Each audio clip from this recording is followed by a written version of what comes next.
Bom, então a gente vai continuar, né, falando sobre as equações de Schrödinger e basicamente hoje a gente vai tratar a última sessão, né, desse capítulo, que vai falar sobre o oscilador harmônico simples, né? Então a gente já tratou diversas coisas, né? Nesse computador a setinha é grande. Então, tratamos o potencial nulo, potencial degrau, barreira de potencial, o poço, né, de potencial quadrado e o poço infinito.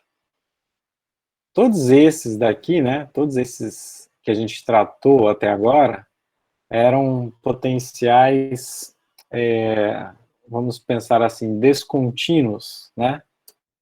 Significa que ele é constante num certo intervalo, depois de um certo intervalo ele assume outro valor, né? Então existe uma descontinuidade, né, aqui. E hoje a gente vai tratar o oscilador harmônico simples, né, que é um caso, né, de potencial que não é descontínuo, né. Tem que tomar cuidado com a palavra descontínuo aí, porque ela é aplicada, pode ser aplicada erroneamente. E o potencial do oscilador harmônico, a gente, né, conhece bem, ele tem esta cara aqui, né, é uma parábola com concavidade voltada para cima, e se a gente lembrar, né, a energia potencial relacionado ao, ao oscilador harmônico, né, a gente tem um termo que é C sobre 2x ao quadrado, né, então quando a gente deriva, né, essa quantidade, ou seja, a gente quer descobrir a força, a gente chega num termo de Cx, né? E aqui travou mais uma vez.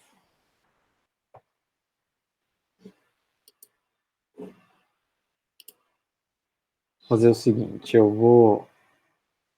não vou gravar agora, vou matar o processo aqui, que é ele que está segurando. Vocês estão vendo agora, continua vendo. Bom, vai ser mais tranquilo porque eu não vou gravar, tá? Mas vamos lá. Então, o potencial é C sobre 2x quadrado, e se eu olhar, né, para a equação de onda, né, o termo de potencial, né, o nosso V0, né, agora a gente não chama de V0 porque ele não é uma constante, mas um V de x, né, então o meu V de x é proporcional a x quadrado, que é o famoso, né, potencial do oscilador harmônico simples, né. Ok, eu tenho um potencial, eu tenho a equação de onda, e aí eu vou à procura de obter soluções, né, para esse tipo de problema. Veja que, lembra que nós tínhamos alguns casos, né, que a gente poderia escolher para a energia.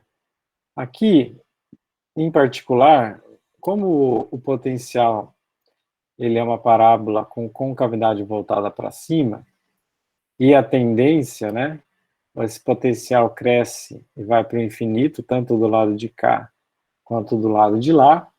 Então, de certa forma, né, quando x, né, cresce, ele tende a infinito. Ele é parecido, né, com o poço de potencial infinito, porém, ele tem a posição, né, a posição da descontinuidade, vamos dizer assim, é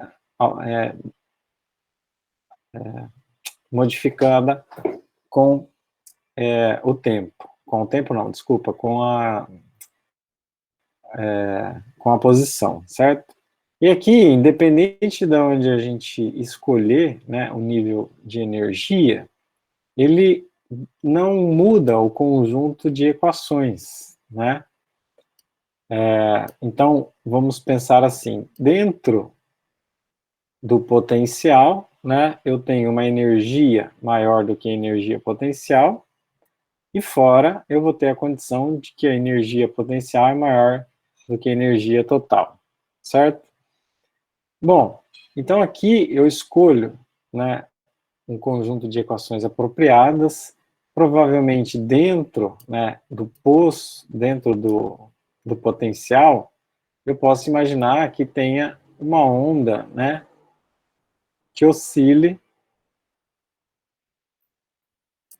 né, dentro do poço. E nas bordas, né, eu posso imaginar que possa ter um decaimento, né, dessa forma para o lado de cá, e um decaimento dessa forma do lado de cá. Então, independente da posição da energia, esse conjunto de equação, esse conjunto, né, de equações vai ser o mesmo para qualquer ponto, né? Então, basicamente, essa é a diferença, né, do potencial do oscilador harmônico simples, né? Desde uma energia muito baixa, ou quase zero, até uma energia qualquer, sempre vai ter essa configuração, ok? Diferente do caso lá do degrau, por exemplo. Então, eu tinha uma energia mais baixa que o degrau e eu tinha uma segunda condição, que era uma energia mais alta que o degrau. Numa condição, eu tinha um conjunto de equações, então do lado de cá era oscilante e do lado de cá era um decaimento, e quando a energia passava, né, superava o potencial, era do lado de cá era uma função oscilante e do lado de cá também uma função oscilante, ok? Nesse caso, não. Nesse caso, eu tenho duas condições.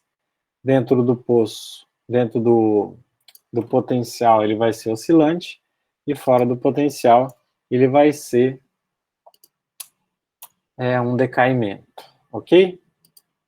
E esse potencial do oscilador harmônico, vocês vão perceber que na física, quase tudo, né, que tem um significado mais matemático, mais preciso assim, pode ser de alguma forma explicado por um oscilador harmônico, né? Então, o oscilador basicamente uma das construções que mais, né, verifica, né, casos na natureza, né, que possa ser explicado.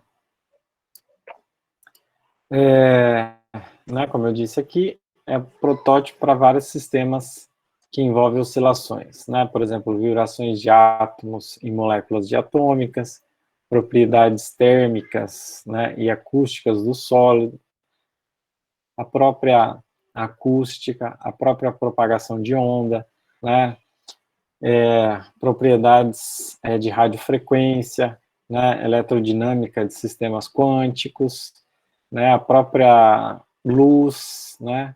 Então, todos esses exemplos, né, usam o oscilador harmônico simples como uma tentativa de explicar, né, esses fenômenos. Então, a gente sabe, né, todo físico sabe que o oscilador harmônico simples, amortecido e forçado, ou qualquer uma dessas combinações, é um bom indicativo, né, para responder um monte de pergunta para explicar, né, diferentes sistemas, né. Tem algumas condições, obviamente, né, por exemplo, quando eu penso no sistema massa-mola, eu tenho que considerar pequenas vibrações, né. Em que sentido, né? Não sei se vocês lembram, o sistema massa-mola, eu tenho uma mola aqui, né? Eu tenho a massa aqui, e essa mola presa na parede.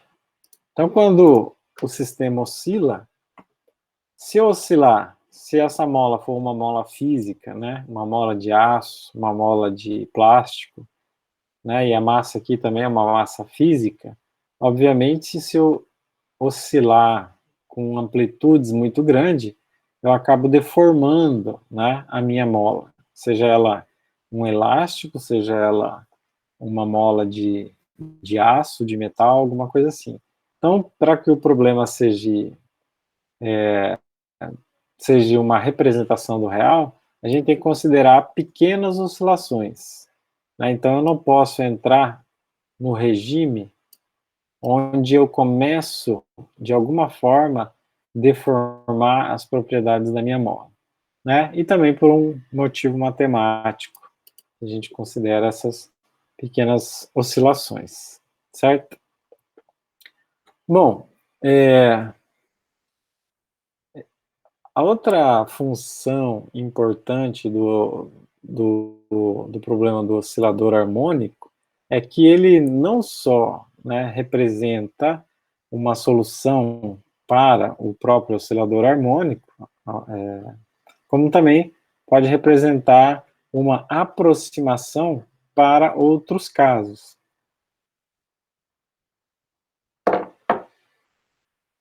Né, por exemplo, eu já falei, né, de um potencial de Morse, que ele é mais ou menos assim.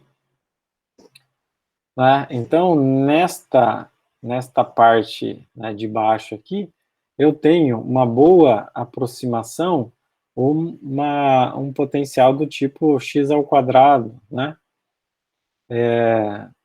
Enfim, diversos sistemas, né, onde eu posso representar uma parte desse sistema por uma parábola, é sempre possível usar a solução do oscilador harmônico.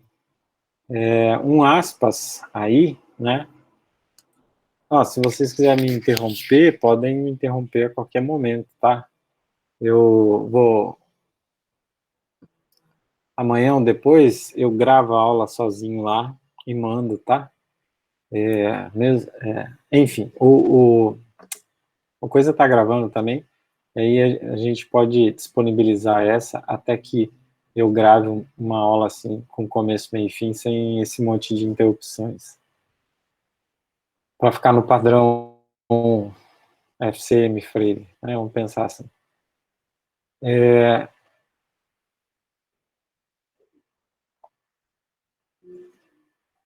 Ok. Eu ia falar uma coisa, acabei me perdendo.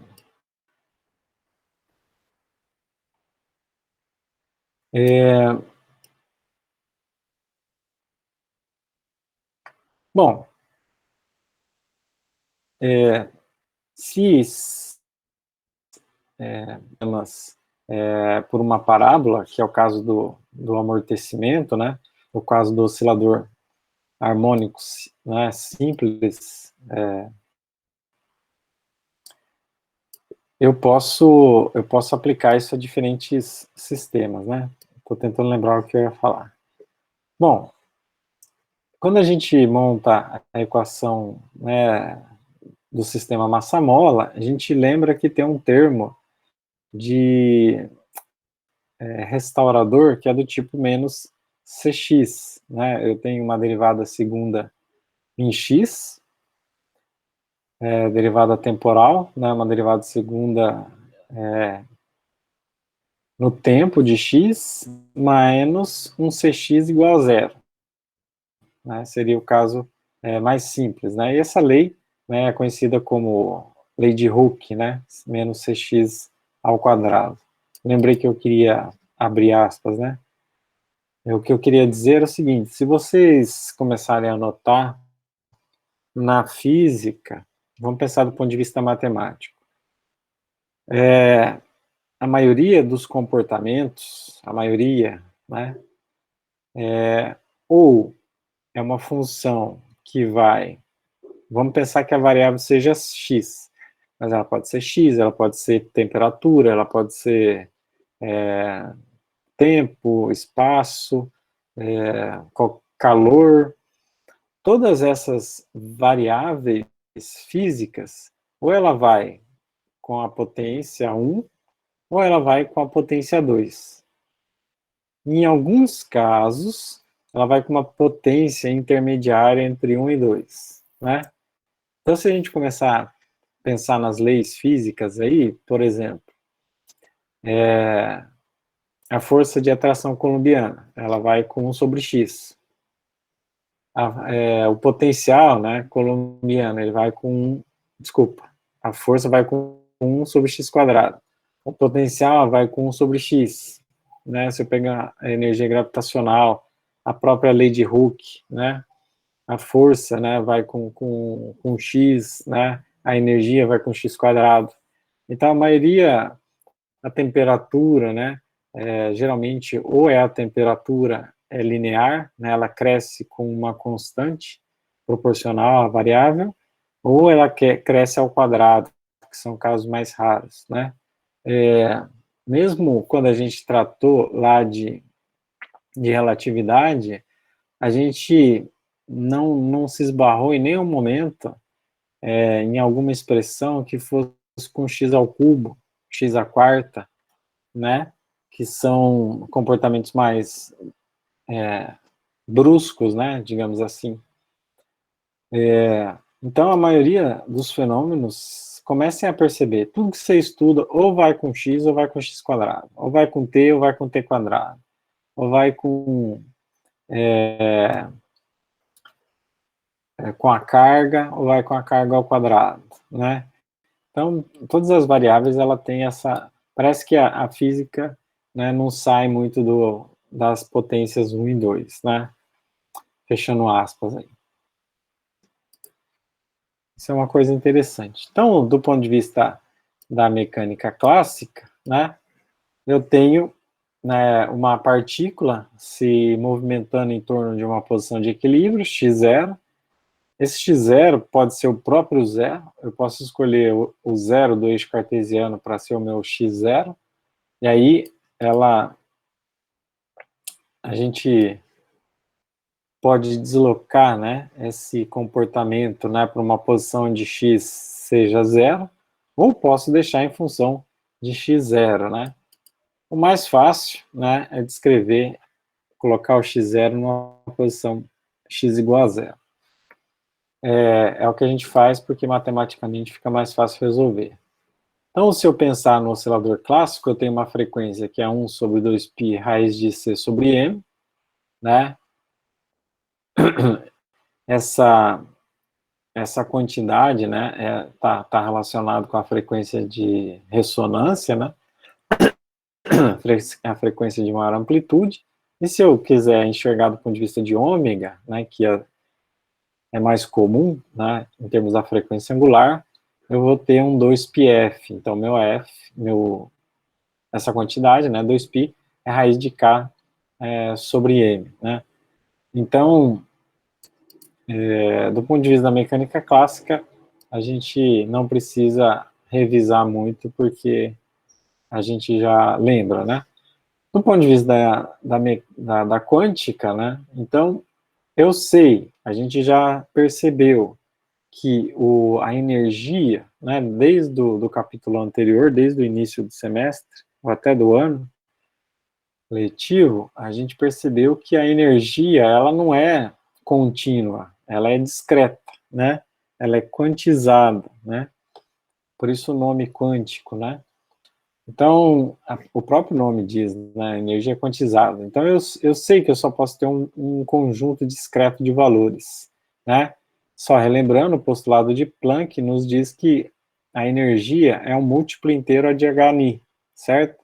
Onde n pode ser 0, 1, 2, 3 e assim por diante. Inclusive, a energia pode ser zero, né?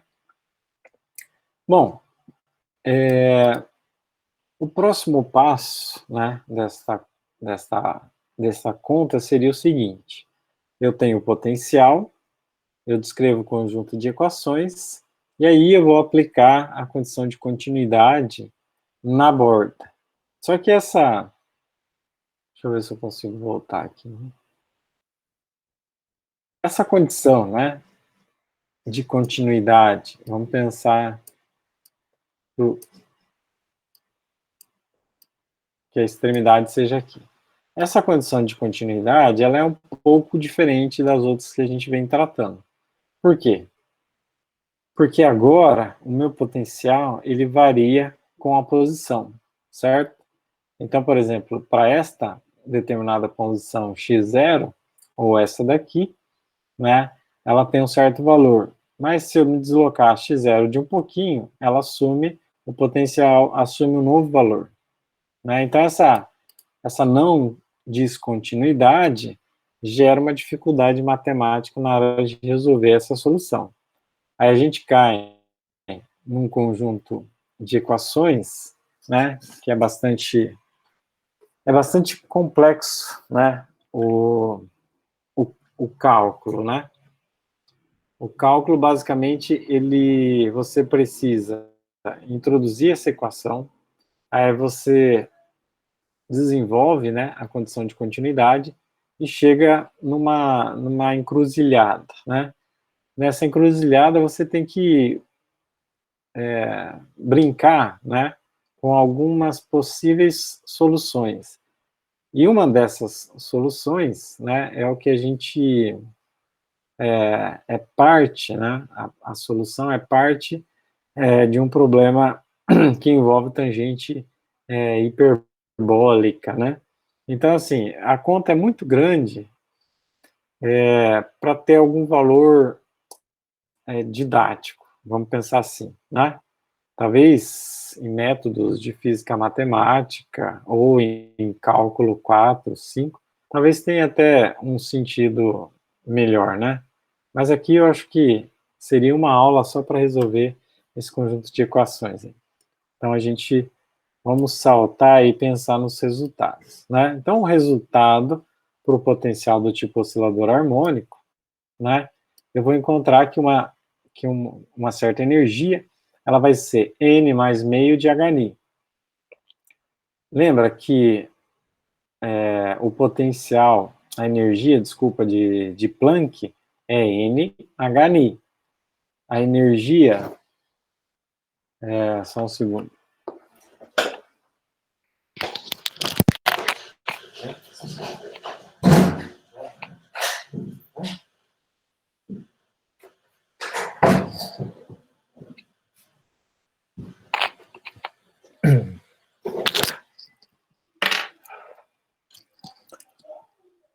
Além de dois filhos, esposa, tem 2 gatos.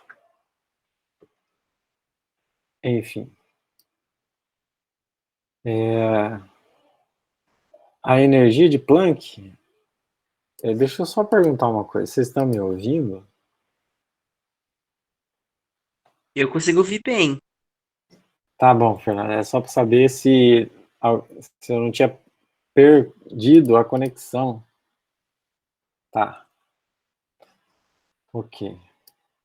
Então, a energia de Planck é NHNI. A energia obtida com a solução do oscilador harmônico simples é um meio a mais, né? Então, é N mais meio vezes HNI, né? Eu continuo com um resultado quântico, ou seja, a energia ela é discreta, né? Ela é um múltiplo inteiro de HNI, conforme, né, a energia de Planck, só que ela tem um meio, né, no inteiro adicional. Bom, o que esse meio significa? Significa bastante coisa. Por exemplo, para n igual a zero, a energia não é zero, né? Então, digamos assim, esse é o primeiro resultado onde o número quântico, né, o número quântico n, que depois no futuro a gente vai chamar ele de número quântico principal, porque haverão outros números quânticos. Então, esse número quântico varia de 0, 1, 2, 3. No caso do poço infinito, se a gente colocasse zero, encontrava uma energia zero, que não tinha sentido. Nesse caso, não. Para n igual a zero, eu tenho um valor diferente de zero para a energia, né? Então, de certa forma, esse resultado do oscilador harmônico simples, ele, ele, ele ainda é melhor do que o resultado do poço infinito para a energia do ponto zero, né?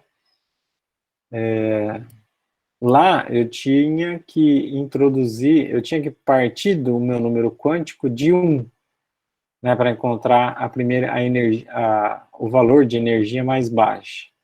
Aqui não, né, aqui eu parto de n igual a 0, ok? Nas condições de Planck, o resultado E igual a 0 era possível, ok? Não tinha nenhum resultado, não tinha nenhum significado físico, mas era possível, né? A construção da energia de Planck contempla, né, o meu N igual a 0. Se, né, do ponto de vista do gráfico, né, da energia potencial com a energia mecânica, então eu teria mais ou menos uma energia do ponto zero aqui, né, depois que a gente vai chamar do estado de menor energia. Depois eu tenho uma energia 1, que seria 1 mais meio, né? Depois eu teria uma energia 2, 3 e assim por diante. Veja que esse crescimento, né, no caso do oscilador harmônico, ele é menos quadrático, né, digamos assim, do que no caso anterior, né? Por exemplo, quando n está elevado ao quadrado, né, então eu tenho a primeira energia, digamos assim, Hni, que é n igual a 1. A segunda, né, já vamos pensar assim, ou é 4 vezes Hni, ou seria 1 sobre 4, né, Hni. Então, quando n vai ao quadrado, as energias elas crescem, né, ou se ou converge muito rapidamente, né? Bom, era isso que eu estava, né, comentando. Se eu lembrar do postulado de Planck, NHNI com N igual a 0, 1, 2, 3, né? A diferença é que a nossa energia mínima possível, ela é um Hni sobre 2, né? Que é a nossa energia do ponto zero. Lembrando, né, que uma energia maior do que zero é uma exigência do princípio de incerteza. Lá no fim do semestre, né, a gente fez esse comentário, né, quando a energia é igual a zero, não tem sentido do ponto de vista do princípio da incerteza, né? Se eu tenho uma energia ou, né, uma incerteza, né, na energia desse modo, ele rompia, né, com o princípio de incerteza, ok?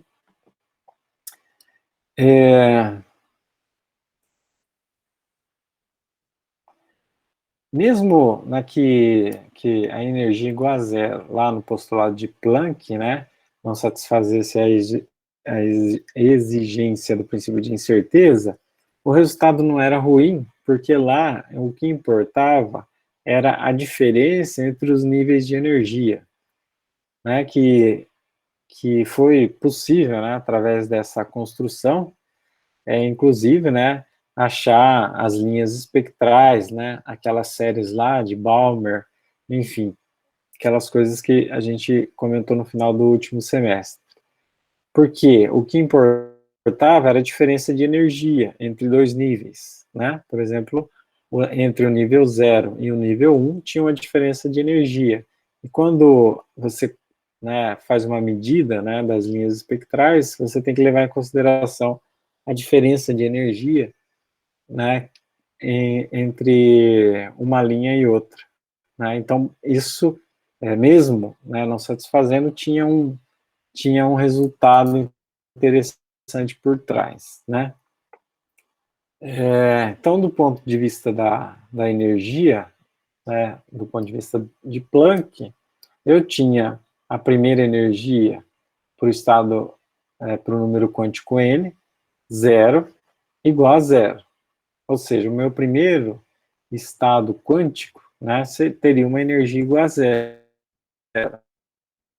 Isso, né, a priori não fazia, não explicava muita coisa. Né? No primeiro, para o número quântico 1, eu teria Hni, 2, 3, 4 Hni, e assim por diante para cada nível, né? Bom, a diferença, né, isso daqui era só para relembrar o resultado de Planck, tá? Quando a gente resolve, né, aquela condição de continuidade, né, do oscilador harmônico, simples, como eu disse, a gente cai num resultado que depende de uns tais polinômios de Hermite. No fundo, a gente chega num conjunto de soluções, e quando a gente vê a solução para Psi0, Psi1, Psi2, Psi3, a gente vê uma certa regularidade na solução. E essa regularidade nada mais é do que esse fator multiplicativo, né? A0, A1 vezes μ, A1 que multiplica 1 mais 2μ ao quadrado, e assim por diante. Então, esses valores aqui, né, são os nossos polinômios, né, de Hermite, certo? Bom, novamente, né, chegar nesses polinômios não é o objetivo dessa aula, e muito menos eu vou pedir, né, em uma lista de exercício, né? No máximo, a gente pode verificar se a Psi0 é solução da equação de Schrödinger. No máximo, a Psi1, será que a Psi1 é solução da equação de Schrödinger, né? Será que a Psi2, a Psi3? Aí não faz mais sentido perguntar. Então, no máximo, a gente faz, né, uma pergunta desse tipo. Lembrando, né, que ao ao aplicar essa condição, a gente chega numa constante μ, né, que é Cm elevado a 1 quarto dividido por raiz de h cortado, né, que no fundo é h cortado. Não, desculpa, aqui é raiz de h cortado mesmo. X, ok? E os polinômios de Hermite, eles podem ser simplificados, né, ou escritos de uma forma genérica, conforme está aqui embaixo, né. Não lembro se vocês já viram falar, né, desses polinômios. É mais ou menos quando a gente desenvolve uma função em série de Taylor, né, ou série de Loran, ou qualquer outra série, a gente, na frente, né, de cada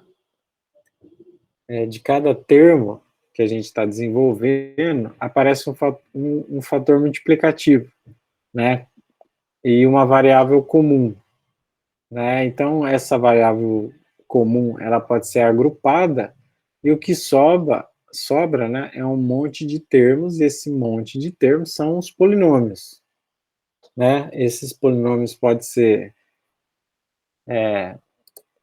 ter outros nomes, né? Nesse caso aqui, a gente encontra os polinômios de Hermite, ok? Aí, quando a gente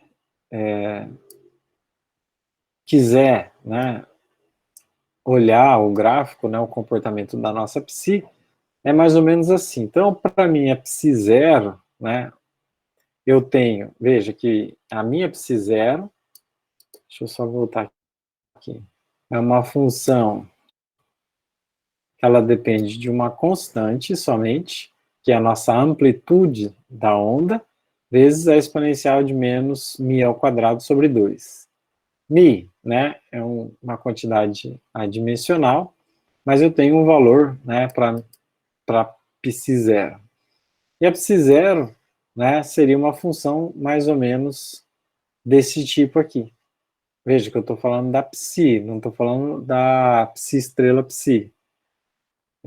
Então, quando eu calculo, ou eu faço o gráfico da minha função, no primeiro caso, para n igual a 0, eu teria um comportamento assim. Para n igual a 1, então eu já tenho 3 nós, né? Aqui eu tenho um nó, 2 nós. Aqui eu tenho um nó, 2 nós, 3 nós, né? E assim por diante. Aqui eu teria 1, 2, 3, 4. Lembra que a única função que caberia, né, dentro de dois intervalos definidos por um potencial, é uma função que seja oscilante e estacionária, ok? Então,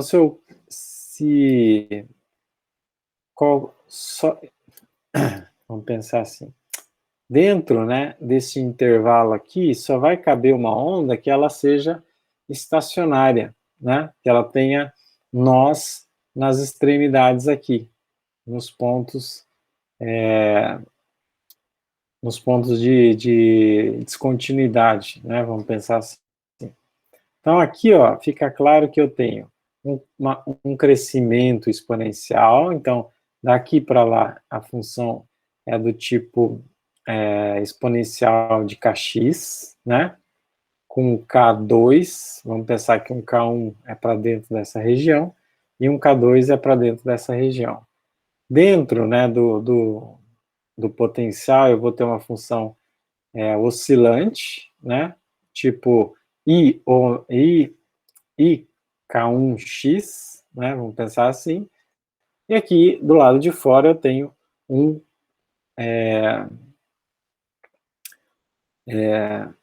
de novo, né, um decaimento exponencial, só que daí aqui no caso seria uma exponencial de menos K2x, né?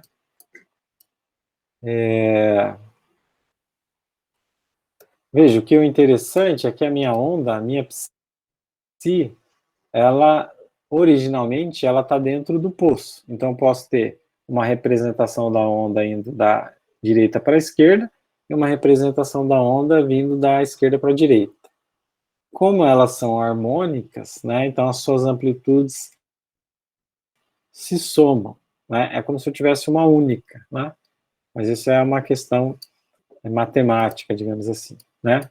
Então, o que eu quero mostrar nesse gráfico é que as únicas ondas que cabem dentro desse poço são essas que estão desenhadas aqui, né. Por que obter a solução para esse tipo de equação é mais complicado? Porque, ó, se eu pensar, vamos pensar aqui, ó, um ponto aqui, deixa eu jogar isso fora. Não, vamos deixar aqui que é mais fácil. Né? Nesse ponto aqui, ó, por exemplo, né, eu tenho que unir a solução da equação daqui de dentro com a equação daqui de fora. Só que eu consigo fazer isso só para psi2.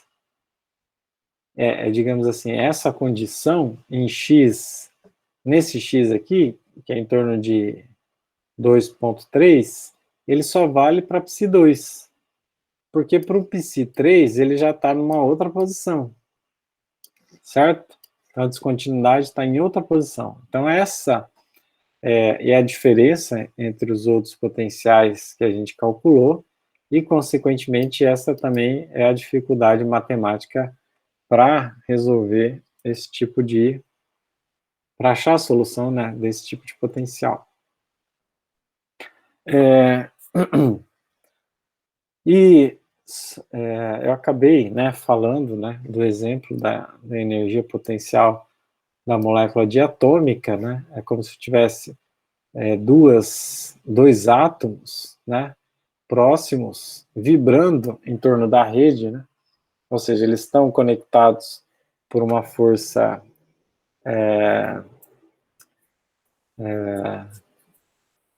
por uma força de atração, né, tipo potencial de Morse, né, o que eu quero dizer é o seguinte, essa construção da molécula diatômica, ela pode ser representada por um potencial do tipo oscilador harmônico simples. E esse potencial em azul aqui, essa curva potencial em azul, é a curva do potencial de Morse, né? Que é um potencial mais realístico, digamos assim. Ele tem mais a ver com o comportamento real, né? Por quê? Vamos pensar o seguinte, se eu tenho, né, duas moléculas vibrando, né, em torno de uma posição de equilíbrio, não tem, se eu pensar no gráfico do oscilador harmônico, ou seja, esse verde aqui, não tem nenhuma condição onde essa molécula pode quebrar, né, digamos assim, ou que ela possa parar, né? Vamos pensar dessa forma. Quando eu penso no potencial de Morse, eu vejo que conforme eu vou aumentando a distância entre essas duas partículas aqui, a energia, né, potencial, ela vai tendendo a uma constante. Significa o quê? Significa que enquanto eu estiver abaixo, né, desta linha, essas moléculas estão vibrando, né, cada vez mais distante, né, uma das outras, porém chega um ponto onde a energia, né, supera a energia potencial limite. E quando essa energia, né, supera a energia potencial limite, essa acaba ocorrendo, né, a ruptura, ou seja, elas oscilam tanto que rompe, né, essa mola que a gente chama então isso de dissociação, né? Ok, por isso que o potencial de Morse, né, com essa curva estranha aqui, ele é um potencial que representa muito mais, né, uma interação atômica, né, ou diatômica. Se eu pegar as funções, né, que a gente acabou de, vamos voltar aqui. Então, eu tenho esse conjunto, né, de autofunções aqui, e cada autofunção para um determinado número quântico. Vale lembrar aqui também que é o seguinte: nos casos anteriores, eu tinha uma função, uma mesma autofunção para qualquer número quântico, né? Então, o número quântico se diferenciava em algum termo da minha expressão, né?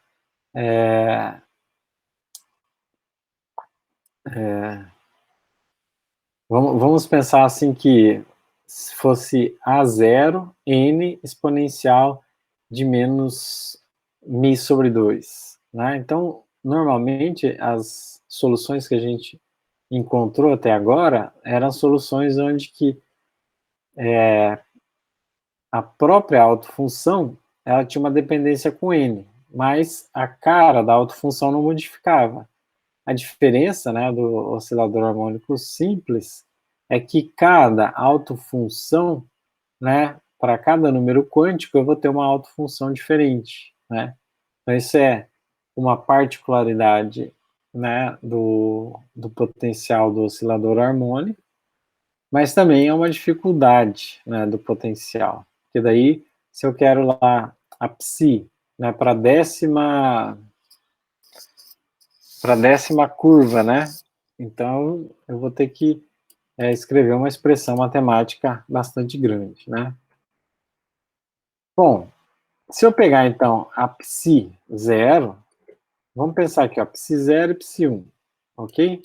E aí eu faço o gráfico, né, da densidade de probabilidade e eu tenho, então, um comportamento desse tipo aqui. Para psi 0, eu vou ter, né, somente um máximo centrado em 0. Vamos voltar aqui, ó.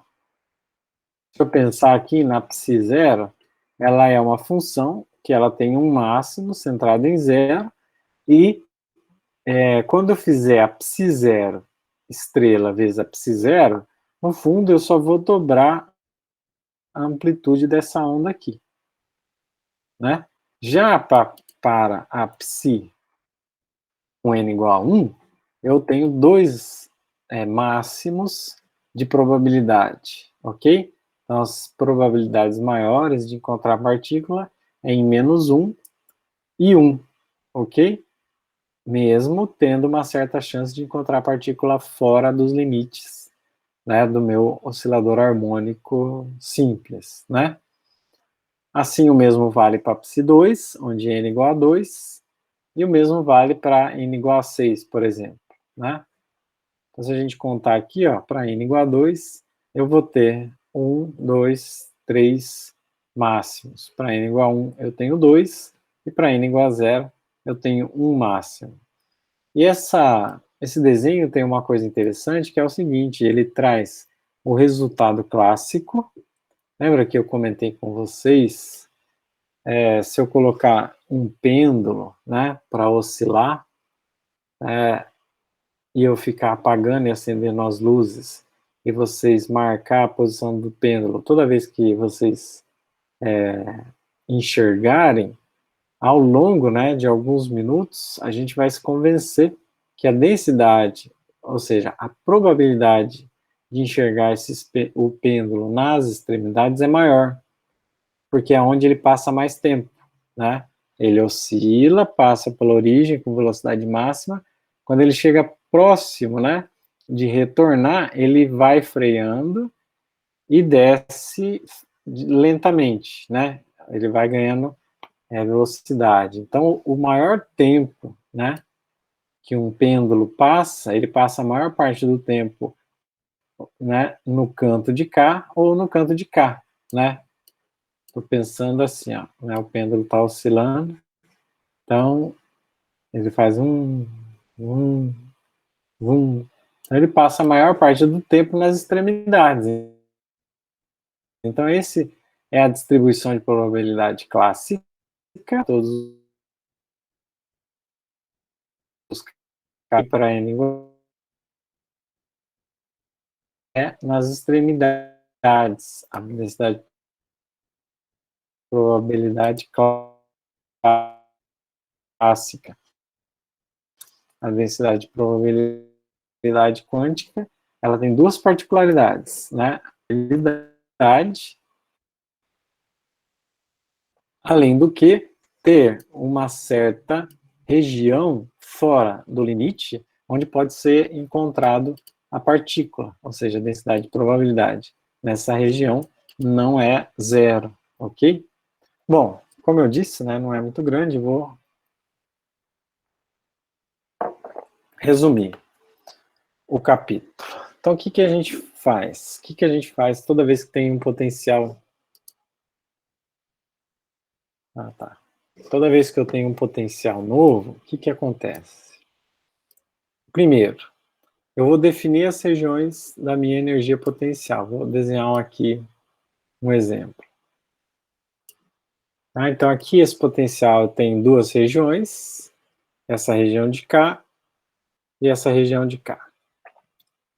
Eu vou definir, né, as regiões em relação à energia. Então, ele vai passar uma energia aqui, essa energia pode ser assim, e na primeira região ela é maior do que V0, e na segunda ela é maior do que, menor do que V0. E tem uma outra região que é assim.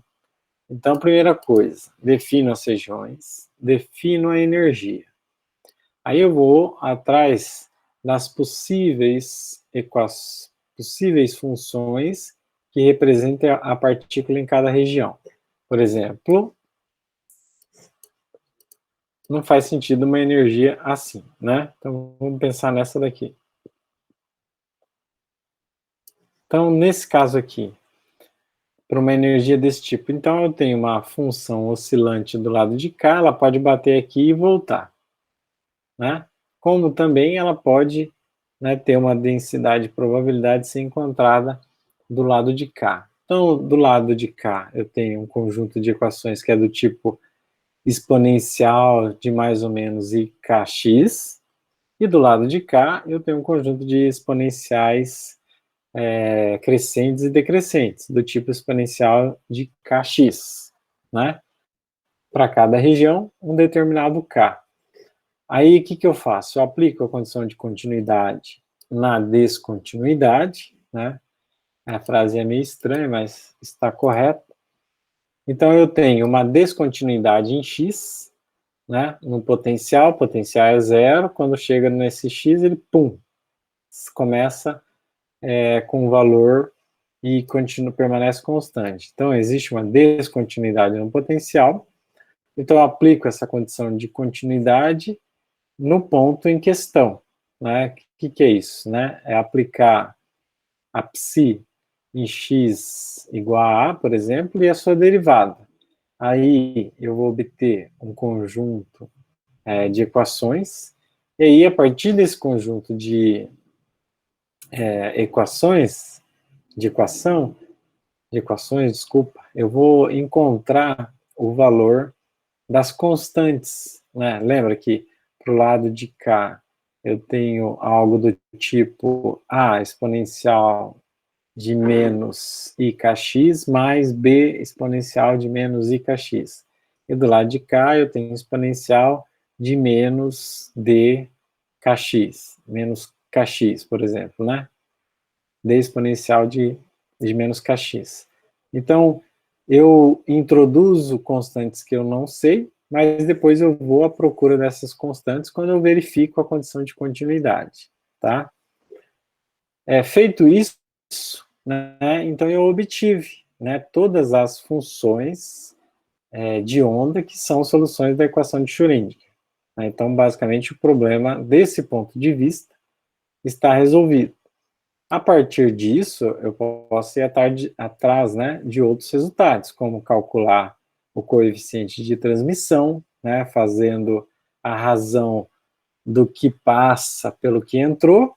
Eu vou atrás do coeficiente, posso calcular o coeficiente de reflexão, que é a razão do que passa, o que voltou pelo que entrou. Posso fazer, né, a densidade de probabilidade, posso calcular a probabilidade, posso calcular o valor esperado de uma determinada variável. A maior dificuldade, né, é encontrar as funções de onda satisfazendo a condição de continuidade. Né? Então, esse é o problema mais difícil. Né? Eu posso normalizar, fazer um monte de outras coisas, mas o problema mais complicado é encontrar esse conjunto de autofunções, certo? E para finalizar, eu vou mostrar uma tabela que contempla os resultados que a gente viu até agora.